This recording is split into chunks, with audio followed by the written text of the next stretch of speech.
महेश्वराय बहुरूपाय नाना रूपाय हसस्नित्य नाना कौतुकेन्द्रजाल दर्शकाय ठाटा स्वाहा। ओम नमो नरसिंहाय नमः, श्री रामाय नमः। ओम क्रीं मोदीशादे ममकार सिद्ध कुरु नमः। आज हम आपको एक नया मंत्र, जिसकी आप कई दिनों से तलाश कर रहे थे, भविष्य देखने वाले मंत्र के बारे में जानकारी देने वाले हैं।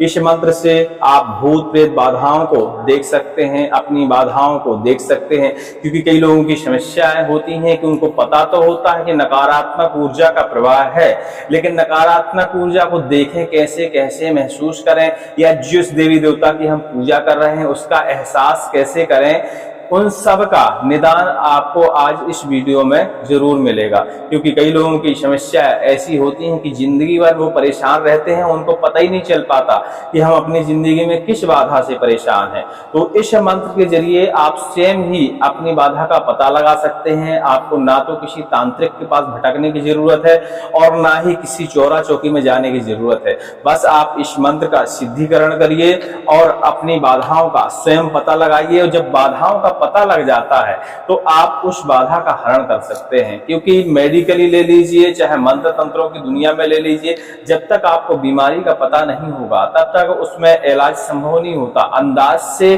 किसी भी मंत्र का आप जाप करते हैं, किसी भी कार्ड का जाप करते हैं बाधा हरण के लिए, तो वो उतने कारगर नहीं होते। और जब आपको पता हो कि बुखार इस कारण आया है तो उसी का संभवतः एंटीबायोटिक आप यदि व्यक्ति को देते हैं तो आराम जल्दी लग जाता है। और इसी तरह तंत्र विज्ञान में होता है, यदि आपको पता लग जाए कि आपकी बाधा क्या है। क्योंकि बाधाएं कई प्रकार की होती हैं, शाकनी, डाकनी, भूत प्रेत, पिशाच, ब्रह्म, राक्षस, अनेकों प्रकार की बाधाएं होती हैं। लेकिन सबको हटाने के लिए, जैसे गंदी मैली कुचैली बाधाओं को हटाने के लिए अघोर मंत्रों की आवश्यकता पड़ती है, और उच्च क्वालिटी की बाधाओं को हटाने के लिए नारायण और नारसिंह मंत्रों की जरूरत पड़ती है। और इसके अलावा ऐसे बहुत सारे मंत्र हैं जो अलग अलग बाधाओं पे अलग अलग हिसाब से कार्य करते हैं। तो इस मंत्र के जरिए आपको अपनी बाधा का पता लग जाएगा, और जब बाधा का पता लग जाएगा तो संभवतः मैच पेयर का आप मंत्र प्रयोग करेंगे तो आपकी बाधा का तत्काल ही हरण हो जाएगा। हमने ये देखा है, हमारे पास 100% में से 30% लोग ऐसे होते हैं जिनकी बाधा का किसी को पता ही नहीं लग पाता। आप कोई भी झाड़ा फूंकी करते हैं तो 2-4 दिन का आराम लगता है, बाद में फिर वही परेशानी हो जाती है। मतलब जिस मंत्र का प्रयोग किया गया वह मंत्र उस व्यक्ति को सूट नहीं हुआ, जिसके कारण फिर से समस्या बाहर आ जाती है। और यह क्रम लंबे समय तक चलता रहता है, और इसी तरह चलते चलते लोगों की उम्र गुजर जाती है, पूरी जिंदगी परेशानी में बीत जाती है। तो इस मंत्र का कोई व्यक्ति यदि प्रयोग करता है तो उसकी बाधा एक्यूरेट तरीके से पता चल जाती है। जैसे शत्रु बाधा हो, किसी ने कुछ करवा दिया हो, किसी प्रकार का तंत्र बंधन हो, या कुछ और मरण मूढ़ जैसे तंत्र हो, तो सभी प्रकार की बाधाओं का पता चल जाता है। यदि हमारे पितृ बिगड़े हुए हैं, ग्रह का देवता बिगड़ा हुआ है, कुल देवता बिगड़े हुए, तो सारी जानकारी इस मंत्र से आपको स्वयं ही मिल जाती है। इस मंत्र में एहसास होता है, जैसे कि या तो आपको स्वप्न के माध्यम से पता चल जाएगा, या वास्तविकता में आमने सामने भी कई बार इस मंत्र का एहसास हो जाता है। यह मंत्र हमारे बुंदेलखंड में अक्सर कजली विद्या में प्रयोग किया जाता है। कजली विद्या के बारे में हम बता दें, लोग अक्सर जमीन से धन निकालने के लिए कजली विद्या का प्रयोग करते हैं, या मान लीजिए कि वह एक प्रकार की दिव्य दृष्टि मानी जाती है।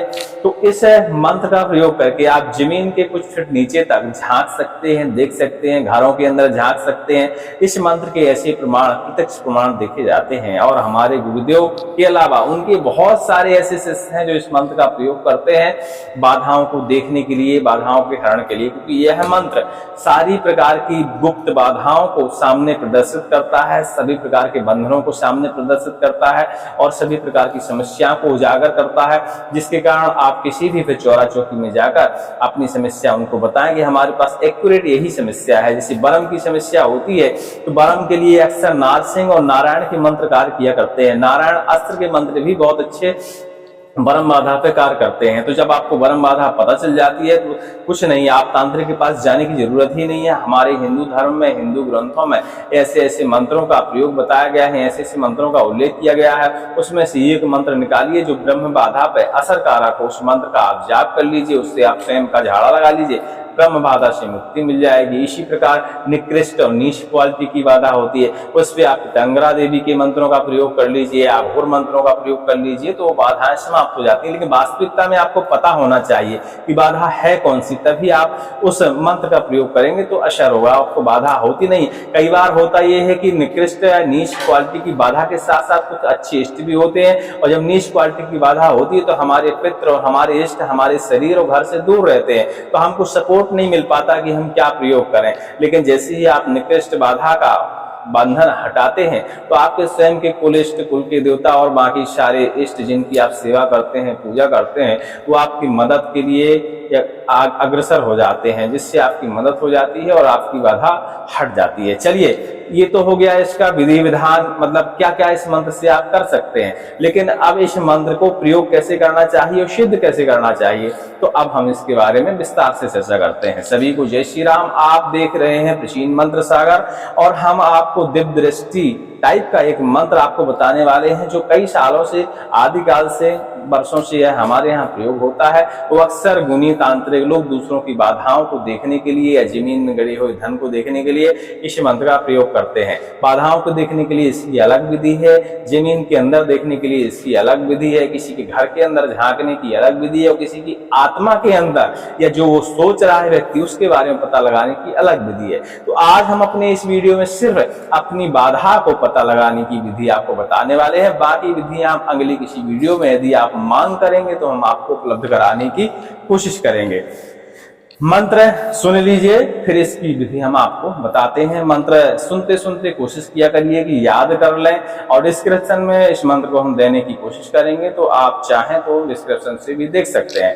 लेकिन मंत्र श्रवण के लिए हमारे संकटनाशक चैनल पर उपलब्ध होगा, जिसपे सारे मंत्र सिर्फ हम श्रवण के लिए उपलब्ध कराते हैं, क्योंकि इसको श्रवण करने से भी घर में जो बुद्धि है उनका विकास होता है। यदि बच्चों को सुनाया जाए तो उनकी बुद्धि अग्रसर होती है, तीव्र होती है, विकसित होती है, या हमारी जो सोचने समझने की क्षमता है वह सही निर्णय लेने लगती है। इसलिए इस मंत्र को श्रवण भी करना चाहिए, क्योंकि श्रवण करने से, इस मंत्र से, रुद्र भगवान का मंत्र है, तो नकारात्मक ऊर्जा भी दूर होती है, ग्रह भी शांत होते हैं। क्योंकि जब किसी चीज के बारे में हम पता लगाने की कोशिश करें तो वो चीज डर जाती है। यदि हम किसी प्रेत के बारे में पता लगाने की कोशिश कर रहे हैं तो वह हमारे शरीर से अपने आप ही दूर हो जाता है। तो इसको हमारी जड़ पता लग जाएगी तो हमको हटा देगा। तो इस मंत्र को श्रवण करने से प्रेत भी दूर चले जाते हैं, क्योंकि उनके अंदर एक डर पैदा हो जाता है। और रुद्र भगवान का मंत्र है, तो समझ लीजिए रुद्र भगवान से तो सारे भूत डरते ही हैं, क्योंकि भूतों के देवता है, भूत भावन देवता है, और भूत संहारक देवता भी माने जाते हैं रुद्र जी। चलिए मंत्र सुनिए। ओम नमो भगवते रुद्राय उड्डा महेश्वराय बहुरूपाय नाना रूपाय हस हस नित नित तुद तुद नाना कौतुकेन्द्र जाल दर्शकाय ठा स्वाहा। ओम रुद्राय नमः। बस छोटा सा मंत्र है, एक लाइन का मंत्र है, कोई भी याद कर सकता है। उसको सिद्ध तो बच्चे भी कर सकते हैं। हमारे बुंदेलखंड में छोटे छोटे बच्चे कजली का प्रयोग करते हैं, अक्सर धन देखने के लिए, उपद्रव करने के लिए। कहते हैं शैतानी, किसी के बारे में पता लगाना और उसके बारे में उसकी बुराई दूसरे को बता देना, या किसी की गुप्त बात दूसरे को बता देना। अक्सर छोटे बच्चे इस मंत्र का प्रयोग हमारे यहाँ करते हैं, जो लोग जानते हैं। ऐसे लोग, सभी लोग नहीं करते, सभी लोग तंत्र ज्ञानी नहीं होते। इस मंत्र को कैसे सिद्ध करना चाहिए? इस मंत्र को अक्सर नवरात्रों में और दीपावली में सिद्ध किया जाता है। इसके अलावा यदि लंबा समय आपको लग रहा है तो रवि पुष्य योग में, शनि पुष्य योग में, रविवारी अमावस्या में, शनिवारी अमावस्या में इसका सिद्ध करने का विधान है। ये सब भी आपको नहीं मिल पाते तो कैलेंडर उठाइए, सर्वार्थ सिद्धि योग या अमृत सिद्धि योग देखिए, वो भी शनिवार और रविवार के दिन होना चाहिए। तो ऐसे मुहूर्त आपको कहीं ना कहीं महीने में 2-4 मिल ही जाते हैं। ऐसे समय में इस मंत्र का आप शुद्धिकरण कर सकते हैं। और आपको नवरात्र और दीपावली मिल जाती है तो अति उत्तम बात, क्योंकि उस समय मंत्र को यदि आप सिद्ध करते हैं तो उस मंत्र की सिद्धि में विफल होने की गुंजाइश एकदम 0 होती है। मतलब नवरात्र में किया हुआ तंत्र कभी विफल नहीं होता, यदि आप जानबूझ के कोई मिस्टेक ना करें तब। लेकिन यदि आपने मन से किया है, पूर्ण श्रद्धा के साथ किया है, तो वह मंत्र सिद्ध जरूर होता है। इसी प्रकार दीपावली में होता है। दीपावली से लेके एकादशी के बीच के जो 11 दिन होते हैं या 10 दिन मान लीजिए आप, उन दिनों में इन मंत्रों को यदि आप सिद्धिकरण करते हैं, उन दिनों में भी सिद्धि विफल होने के चांस एकदम 0 रहते हैं। बस सही विधि विधान रचिए, सही मंत्र का प्रयोग करिए, मंत्र में शुद्धि मत रखिए, आपका मंत्र सिद्ध हो जाएगा और बहुत जल्दी ही कार्य करेगा। तो इस मंत्र को आप आपने ये मुहूर्त जान लिए, अब आपको जानना है कि इसको सिद्ध कैसे करना चाहिए। तो जिस दिन भी इसका मंत्र का आप सिद्धिकरण करें उस दिन व्रत रहना बहुत अनिवार्य है। तो व्रत रहिए और कोशिश करिए कि पानी या अनाज का ग्रहण कम करिए, क्योंकि लघु संख्याएं दीर्घ संख्याएं वगैरह होती हैं और आपको इस मंत्र को जाप करने के लिए कम से कम 2 घंटे तो बैठना ही पड़ेगा। तो अपने शरीर को इतना प्रबल बनाइए कि 2 घंटे आपको आसन से उठना ना पड़े।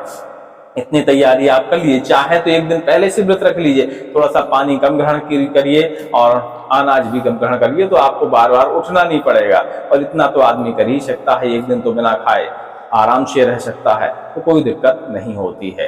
मंत्र के लिए रुद्राक्ष की माला का इस्तेमाल करिए। रुद्राक्ष की माला यदि नहीं मिलती है तो आप चंदन की या कमलगट्टी की माला का उपयोग कर सकते हैं। हवन सामग्री की व्यवस्था करिए, एक हवन कुंड की व्यवस्था करिए, 4 मुख का दीपक की व्यवस्था करिए, जिसमें शुद्ध तिली के तेल से उस दीपक को प्रज्वलित करिए, उत्तर दिशा की ओर मुख करिए और इसका जाप आप शुरू कर सकते हैं। आसन कुश का होना चाहिए, यदि कुश का नहीं मिलता है तो कम्बल के आसन सब जगह उपलब्ध होते हैं, आप कम्बल के आसन पे भी बैठ के इस मंत्र का जापन कर सकते हैं। लेकिन कुश का मिल जाता है तो अति उत्तम बात मानी जाती है।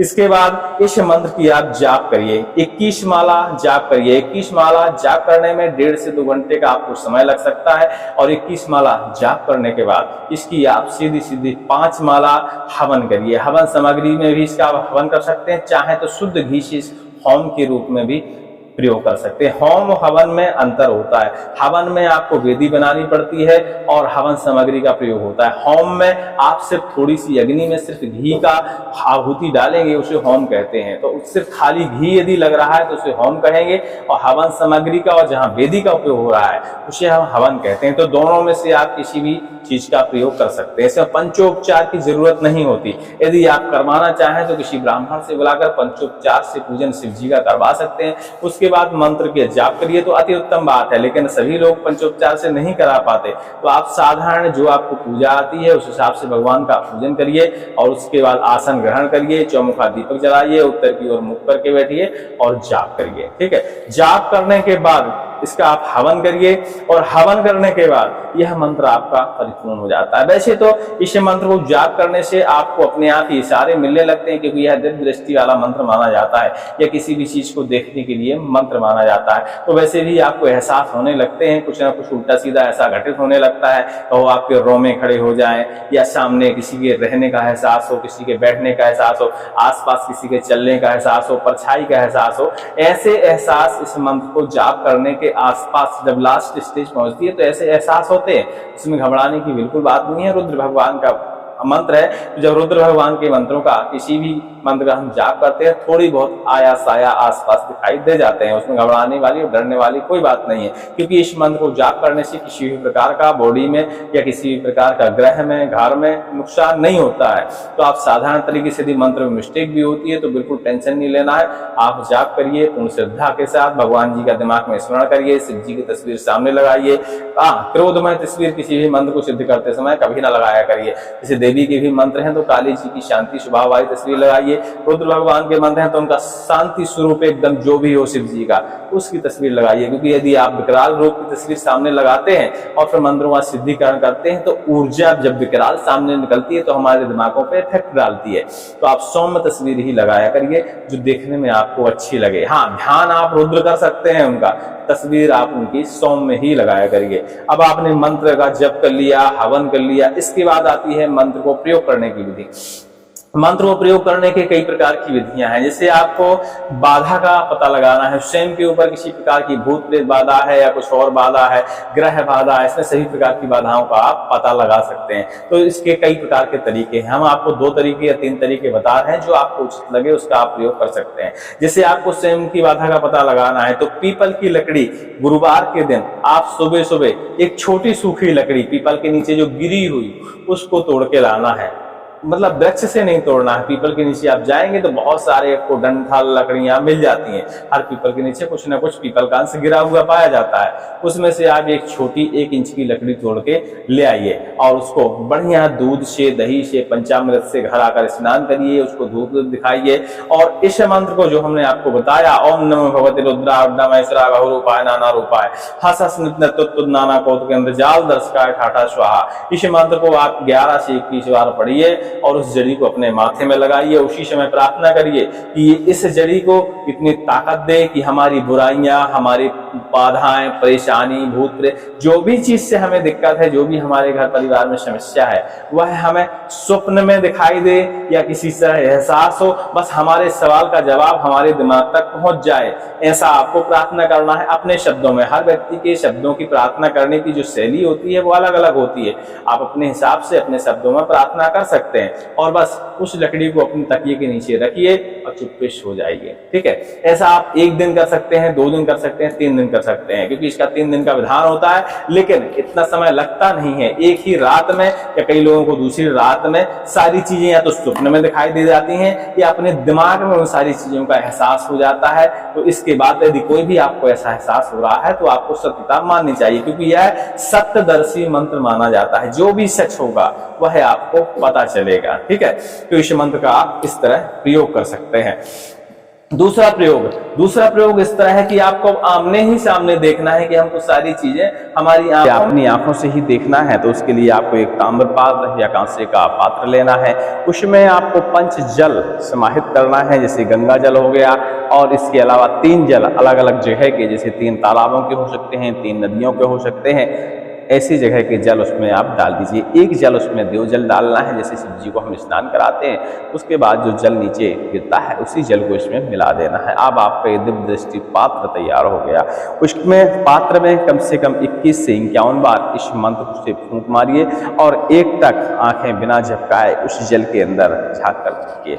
उसमें आपको सारी चीजें नजर आने लगती हैं, चाहे आप जमीन के अंदर देखें, बाहर देखें, ऊपर देखें, बाधा देखें, कुछ भी देखें, और सारे सवालों के जवाब आप उससे ले सकते हैं। इसके अलावा आप चाहें तो इस पात्र को कहीं भी ले जा सकते हैं और कहीं भी रख सकते हैं। यह पात्र का जल जो है खराब नहीं होता, आप सालों तक इस जल में देख सकते हैं। बस एक बार उसमें मंत्र फूंकने की जरूरत होती है और यह पात्र आपका तैयार रहता है। चलिए, उम्मीद करते हैं आप समझ गए होंगे। अगला वीडियो जो हमारा आएगा वो इसी मसले में विस्तार से आपको हम बताएंगे, क्योंकि एक विधि और है जो हमने इस वीडियो में आपको नहीं बताई, जो बहुत ही ज़्यादा प्रचलित है और बहुत ही, लेकिन थोड़ा सा वह कष्टमय विधि है, क्योंकि उसकी सामग्रियां तैयार करने में थोड़ा सा मेहनत की आवश्यकता पड़ती है, कई जड़ियों की आवश्यकता पड़ती है। उस अंजन बनाने की विधि हम अगले वीडियो में आपको बताएंगे। उम्मीद करते हैं आप सारी विधियां, सारा मंत्र के बारे में समझ चुके होंगे और इसका आप परीक्षण भी कर सकते हैं। लेकिन एक बात और जरूरी बात है, जैसे 5 साल से 12 साल 15 साल तक के जो बच्चे होते हैं, चाहे बालक हो या बालिका हो, उनको तो 100% इसके अंदर दिखाई देता है। तो आप यदि नहीं देख पा रहे तो ऐसे बालकों को इसके अंदर दिखवा के अपनी समस्या का समाधान पा सकते हैं। जो बच्चे डरते ना हो, मोबाइल टीवी देखते हो, उन्हें अनुभव हो, ऐसे बच्चों को आप इसके अंदर दिखवा सकते हैं। तो वो सारी आपकी बातें जो आप सवाल करना चाहते हैं, उन सारे सवालों के जवाब उनके जरिए ले सकते हैं। अब पुरुषों की जो पूर्ण पुरुष है या वयस्क हैं, ऐसे लोगों को थोड़ा सा कन्फ्यूजन रहता है कि 100 में से मात्र 10 लोगों को ही दिखाई देता है। जो उल्टे पैदा हुए होते हैं उनको तो 100% है कि बुढ़ापे तक ही दिखाई देता है। लेकिन जो ऐसे नहीं हैं, जैसे ब्लड ग्रुप बी के लोगों को अधिकतर दिखाई देता है। और वैसे तो जो योग वगैरह ज़्यादा करते हैं, दिमाग जिनका एकाग्र रहता है, ऐसे लोगों को भी दिखाई देता है। लेकिन बच्चों को 100% इस दिव्य दृष्टि के अंदर दिखाई देता है। तो चलिए, आप अपने स्तर से देख सकते हैं, अपने स्तर से परीक्षण इसका कर सकते हैं। हमारा परीक्षण किया हुआ मंत्र है 14 सालों से, और यह मंत्र विफल नहीं होता। बहुत सारी चीज़ें इसके जरिए देखी जाती हैं। ठीक है, सभी को जय श्री राम। किसी भी सवाल जवाब के लिए आप टेलीग्राम से हमसे संपर्क कर सकते हैं। और जो अगला वीडियो आएगा वो हमारा एक औषधि के जरिए दिव्य दृष्टि बनाई जाती है, उसका हम विधि परीक्षण करके आपको दिखाएंगे। और हो सकता है कि वो हम लाइव करें, ताकि आप अपने हमसे सवाल करें और उस दिव्य दृष्टि के जरिए हम देखकर आपके सवालों के जवाब दिलवाने की कोशिश करेंगे। ठीक है, ऐसा हमारा विचार है। अब आप कमेंट करके बताइएगा ऐसा हमको करना चाहिए कि नहीं करना चाहिए। सभी को जय श्री राम, जय हनुमान महाराज की।